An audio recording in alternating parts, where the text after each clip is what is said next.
C'était des gens simples, on dit même que c'était des gens simples sans instruction. Ils n'avaient pas l'instruction du monde. Ils n'avaient peut-être jamais été à l'école. Mais leur maître les a enseignés pendant 3 ans. Il leur a appris quelles sont les véritables choses à connaître. Il leur a donné la véritable connaissance. Et ils étaient intelligents. C'était peut-être des gens sans instruction, mais ils avaient l'intelligence divine en eux. Ils étaient remplis du Saint-Esprit. Et aujourd'hui, c'est ce que Dieu veut pour toi, ma soeur, mon frère. Dieu n'a que faire de tes connaissances. Dieu n'a que faire de tes 50 000 diplômes que tu as obtenus à l'université. Dieu ne s'occupe pas de tout ça. Tu peux les avoir, c'est pas grave. Tu peux avoir un doctorat en tout ce que tu voudras. Mais ce n'est pas ça l'essentiel. L'essentiel, c'est le ciel. Amen. Le royaume des cieux est venu à toi aujourd'hui. Amen. Mais ne t'occupe pas de ton entourage, ne t'occupe pas de toutes tes connaissances. Occupe-toi de ce que Dieu veut t'enseigner aujourd'hui. C'est important, c'est ça l'essentiel. Afin que vous discerniez ce qui est bon, agréable et parfait. Agréable, donc il doit être agréé de Dieu. Et parfait parce que Dieu lui-même est parfait. Tu ne peux pas offrir quelque chose qui est taché ou qui est malade ou qui est handicapé à Dieu. Dans l'ancienne alliance, Dieu n'acceptait pas les sacrifices d'animaux qui avaient un défaut. Pas du tout. Et même un homme qui avait une plaie de lèpre, une tache de lèpre, ne pouvait certainement pas offrir un sacrifice à Dieu, mais alors pas du tout.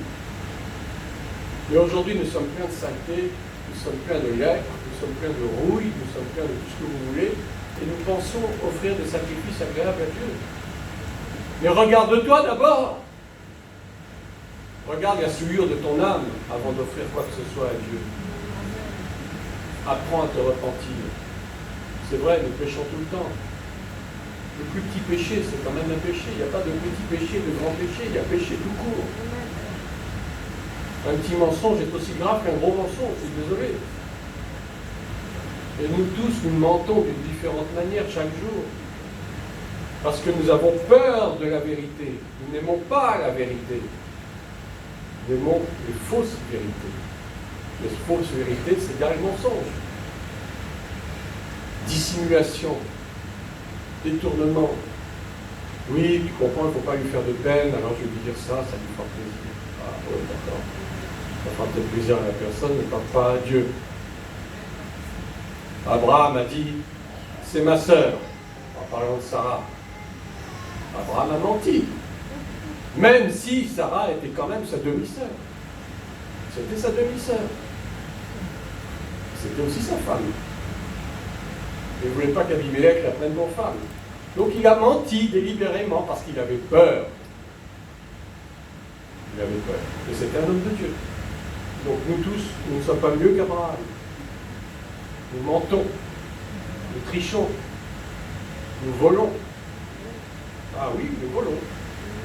Combien de fois j'ai entendu, j'accuse personne hein, parce que j'ai fait la même chose. Donc je m'accuse moi-même aussi. Ah oui, c'est pas grave, oui, j'ai pris des crayons dans l'entreprise. Nous en avons tellement. J'en commande toutes les semaines. Ça arrive par tonneau entier. Alors si j'en prends 2 ou 3, c'est pas grave. Mais si, c'est grave.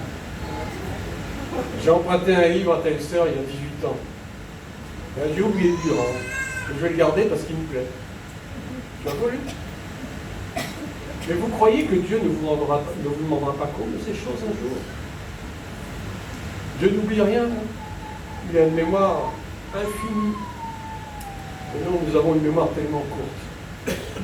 Notre mémoire, elle s'arrête à avant-hier. Mais Dieu se souvient de tout. Et tout ce qu'il veut, c'est que nous offrions nos vies comme un sacrifice vivant, agréable et parfait, la perfection. La perfection, c'est le résultat de la sanctification. Si je peux vous donner une définition. La perfection, c'est le résultat de la sanctification. Mais la perfection n'arrive pas du jour au lendemain comme un cheveu sur la soupe. La perfection et puis la sanctification, c'est un processus qui peut s'étendre pendant toute une vie. La sainteté, c'est un peu différent. La sainteté, c'est un état. Nous sommes saints. Dieu nous appelle saints. Nous sommes des saints. Les saints, ce n'est pas les gens du calendrier, Sainte Clotilde, Saint Raymond, Saint Ludwig, machin. Ça n'a rien à voir, c'est de la mythologie. Merci, frère. Les saints, c'est nous qui avons été sanctifiés par l'eau du baptême et par la parole de Dieu. Amen. Nous avons été sanctifiés par le sang de Jésus-Christ. Donc nous sommes saints, c'est notre état. C'est notre état actuel depuis que nous sommes nés de nouveau. Et c'est notre état d'aujourd'hui aussi. Mais cet état, pour qu'il demeure, eh bien nous devons enclencher le processus de la sanctification. Pour demeurer saint, il faut nous sanctifier. C'est simple à comprendre. Or, la sanctification, elle ne date pas d'hier, elle dure encore aujourd'hui, elle va durer encore demain.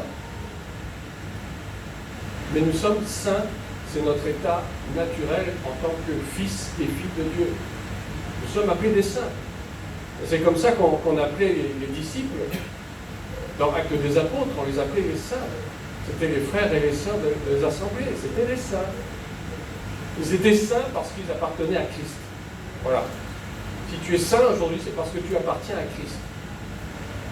Mais ta sanctification doit se renouveler à chaque instant. Est-ce que vous comprenez la différence? Amen. Aujourd'hui, nous sommes dans le mois de Tammuz, dans le calendrier hébraïque, juin-juillet. Alors, je vais raconter brièvement l'histoire de Tammuz, c'est pas une très belle histoire, mais malheureusement, c'est comme ça dans le calendrier hébreu. Tammuz, c'était qui? C'était le fils de Nimrod et de Sémiramis. Vous savez qui c'est? Nimrod, vaillant chasseur devant l'Éternel en Genèse. C'est lui qui a fondé quoi? Babylone. C'était un empereur. C'était d'ailleurs le type même de l'Antéchrist. C'était d'ailleurs l'esprit de l'Antéchrist incarné dans cet homme, qui était un véritable tyran. Et donc, Nimrod avait épousé Sémiramis, qu'on appelle autrement la reine du ciel, et que l'Église catholique a transformée en Vierge Marie. Et de cette union est né un fils qui s'appelait Tammuz. Et ce Tammuz est devenu par la suite l'époux de Sémiramis. Vous vous rendez compte? Parce qu'entre-temps, Nimrod est mort. Nimrod est mort, et donc il restait qui? Sémiramis et son fils. Et Sémiramis était persuadé que Tammuz était la réincarnation de Nimrod, son défunt époux. Et qu'est-ce qu'elle a trouvé de mieux à faire? D'épouser son fils. Donc vous voyez comment les choses se font. Un inceste. C'est quelque chose d'abominable. Et malheureusement, dans le calendrier hébraïque, il y a cette fête, ce mois de Tammuz, qui est entre le mois de juin et juillet. Pourquoi? Eh bien parce que c'était du temps de la déportation d'Israël à Babylone. Et ils avaient malheureusement adopté les coutumes babyloniennes pour la plupart d'entre eux. Et donc c'est resté. Mais en réalité, ce mois, dans le calendrier hébraïque, c'est le 4e mois du calendrier hébraïque. 4e mois. 4, ça veut dire beaucoup de choses. 4, c'est les 4 points cardinaux. 4, c'est les 4 évangiles.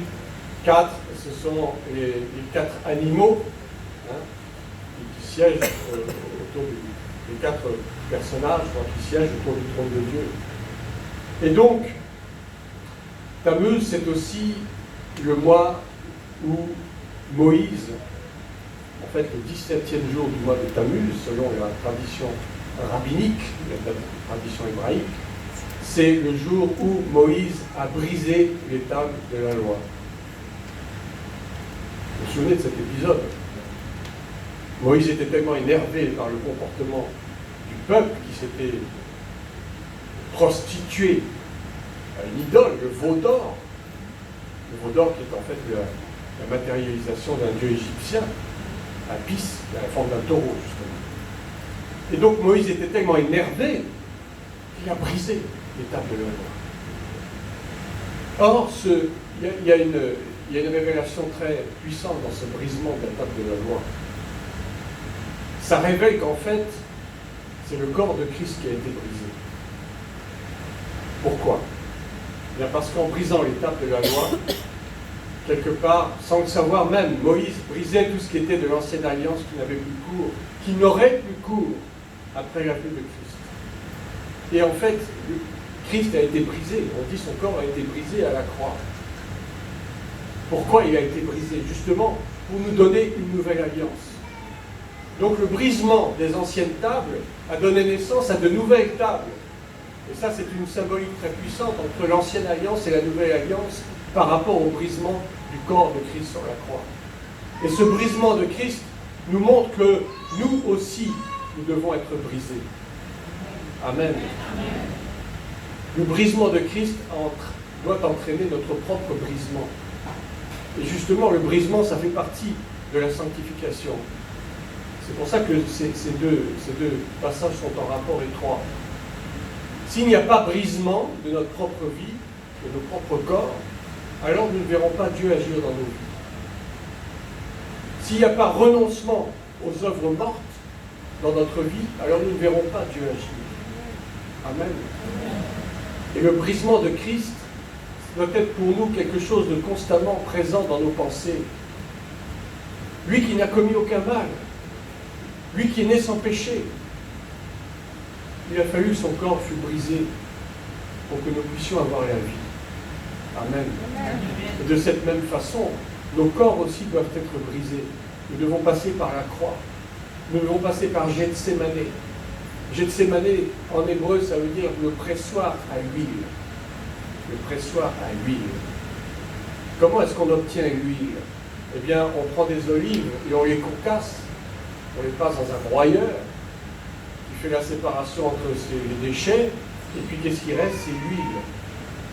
Ça représente quoi? Ça représente l'onction du Saint-Esprit. Amen.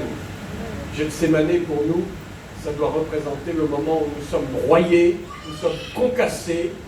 Nos vies doivent être broyées et concassées pour que le Saint-Esprit puisse habiter en nous dans toute sa plénitude. Amen. Et tout cela fait aussi partie du processus de la sanctification. Amen. Si le Saint-Esprit n'habite pas en nous, nous ne pouvons pas. Nous n'appartenons pas à Christ d'ailleurs. Parce que ceux qui sont fils de Dieu sont remplis du Saint-Esprit. Ceux qui marchent selon l'Esprit sont fils de Dieu. C'est la Bible qui le dit, ce n'est pas moi. Amen. Donc le brisement, c'est quelque chose de très important qui doit avoir lieu à chaque instant. Si nous voulons voir Dieu agir dans nos vies par des miracles et des prodiges, alors il nous faut être brisés. Brisement de nos vies, abandonner notre propre vie à Christ. C'est ce que l'apôtre Paul dit. Offrez vos corps comme un sacrifice vivant. Un sacrifice, mais un sacrifice volontaire. Dieu ne nous oblige pas à le faire. Il ne nous dit pas aujourd'hui tu vas te sacrifier pour moi. Non, non, non. C'est quelque chose qui doit être volontaire. C'est un don. Nous faisons don de notre propre personne. C'est comme un cadeau, si vous voulez. Alors ça peut nous paraître difficile, évidemment. Offrir nos vies comme un cadeau, c'est pas évident. Mais c'est à ce prix-là que Dieu peut agir dans nos vies. Amen. Il y a toujours des conditions. Il y a toujours des conditions. Alors vous me direz, oui, mais la Bible dit aussi que l'obéissance vaut mieux que les sacrifices. Il ne s'agit pas des mêmes sacrifices. Ça, c'était les sacrifices de l'ancienne alliance qui consistaient à offrir des boucs, des taureaux, etc.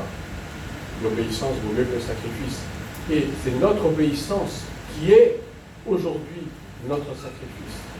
Amen. L'obéissance et le sacrifice sont intimement liés pour nous aujourd'hui. C'est notre condition essentielle pour que nous voyions Dieu agir dans nos vies. Amen. Donc, sacrifice de toute notre appartenance à notre passé, qui n'est pas très glorieux la plupart du temps. Brisement de nos racines, de tout ce que nos familles nous ont légué depuis des générations. Tout cela doit rentrer dans le processus de brisement. Il faut éliminer petit à petit tout ce qui nous rattache au passé, tout ce qui nous rattache à notre héritage familial. Vous comprenez ça? En fait, nous ne devrions plus, nous souvenir de toutes ces choses. Ah oui, mon grand-père faisait ci, mon arrière-grand-père faisait ça. Non, c'est fini. Tu demandes pardon à Dieu pour ça. Et tu brises ces liens. C'est ça le brisement. Le brisement, c'est les liens générationnels, le brisement, mais c'est aussi actuellement, aujourd'hui, le brisement, c'est d'accepter de ne plus vivre comme tu vivais avant. Tu t'offres toi-même en sacrifice. Il n'y a pas un sacrificateur qui va venir te prendre et te mettre sur l'autel. Non. C'est toi-même qui dois te mettre sur l'autel. Et notre meilleur exemple, c'est Christ lui-même. Christ est à la fois la victime expiatoire et le sacrificateur. Il est les deux en même temps. Les deux font un seul. Il s'est offert lui-même, nous dit la parole de Dieu. Il s'est offert lui-même en sacrifice pour nos péchés. Il est monté lui-même sur l'autel par la croix. Il n'y a pas eu besoin que quelqu'un vienne le prendre et lui dise, bon, mon enfant, viens, comme Abraham avec Isaac. Non. Il s'est offert lui-même. Nous aussi, les Romains 12 nous le rappellent, nous devons offrir nos corps. Nos corps, ce n'est pas simplement l'enveloppe charnelle. Nos corps, c'est toute notre personne entière. C'est toute notre personnalité, c'est tout notre être. C'est ça le corps. Ce n'est pas uniquement les bras et les jambes, etc. Vous comprenez ça quand même. Nous devons aussi apprendre à sacrifier nos biens. Alors là, j'entends déjà des grincements de dents jusqu'au fond de la salle. Sacrifier nos biens, ça veut dire quoi? À votre avis, ça veut dire quoi? On va prendre Jacques 5. Jacques 5, à partir du premier verset. Jusqu'au verset 6.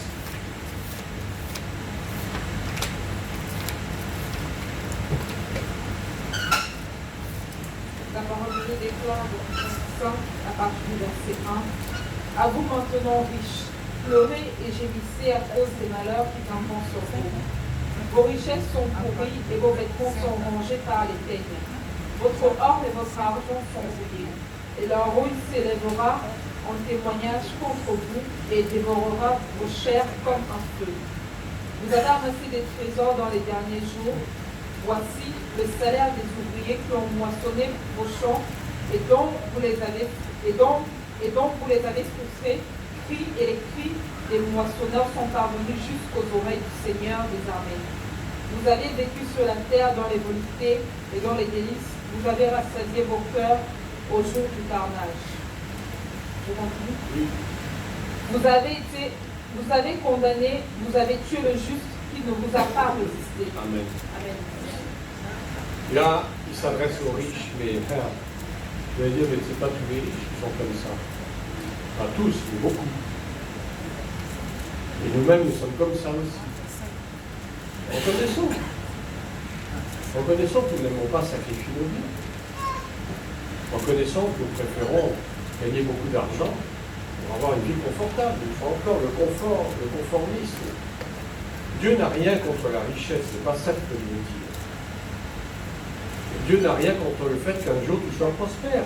Gloire à Dieu. Mais qu'est-ce que tu fais de cette prospérité? Pourquoi es-tu prospère? Dans quel but? Et là, c'est ça, il fustige les riches qui s'amassent des trésors sur la terre. Ils amassent, c'est-à-dire qu'ils sont sans retenue, ils ne font qu'engranger, engranger, engranger. Tu cherches du travail, c'est bien. Mais tu veux encore chercher un autre travail. Et puis encore un autre travail. Pourquoi? Parce que tu n'as jamais assez d'argent. Tu n'es jamais rassasié. Tu veux toujours gagner plus. C'est pas ça que Dieu veut pour toi. Est-ce que tu veux user ta santé au travail? Est-ce que tu veux perdre ton foyer à cause de ton travail et tu passes des jours et des nuits au travail? Est-ce que c'est ça que Dieu veut? C'est la même chose. Les riches qui cherchent à s'amasser sans cesse, sans cesse, sans cesse. Qu'est-ce qu'ils vont gagner au bout du compte? Rien. Que gagnez-vous à rechercher les richesses de ce monde pour perdre votre âme? Rien du tout. Parce que cette richesse, elle est pourrie. Elle est rongée par la teigne, par la rouille. Parce que c'est une richesse qui n'est pas pour Dieu. C'est une richesse qui est faite pour le monde. Or, le monde a soif de richesse.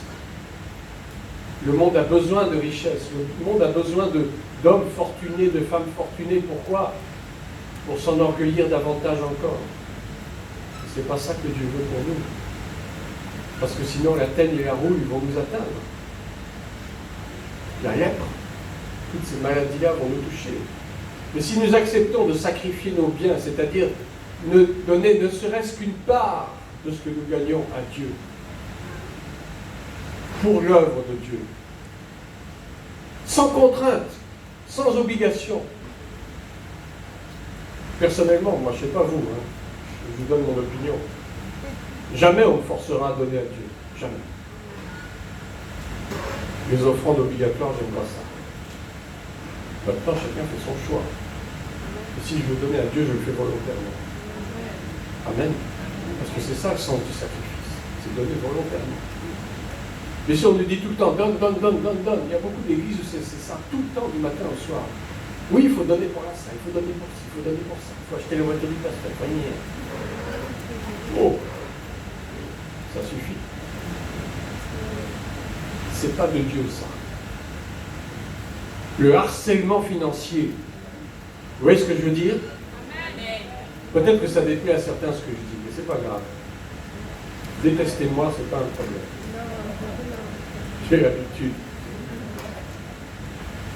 Le harcèlement financier. J'ai connu ça, c'est pour ça que je vous parle en connaissance de cause.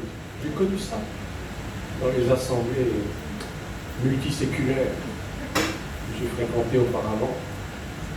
Tous les ans, je dis bien tous les ans, le même homme de Dieu, je ne citerai pas son nom par respect, venait d'un pays éloigné d'Afrique.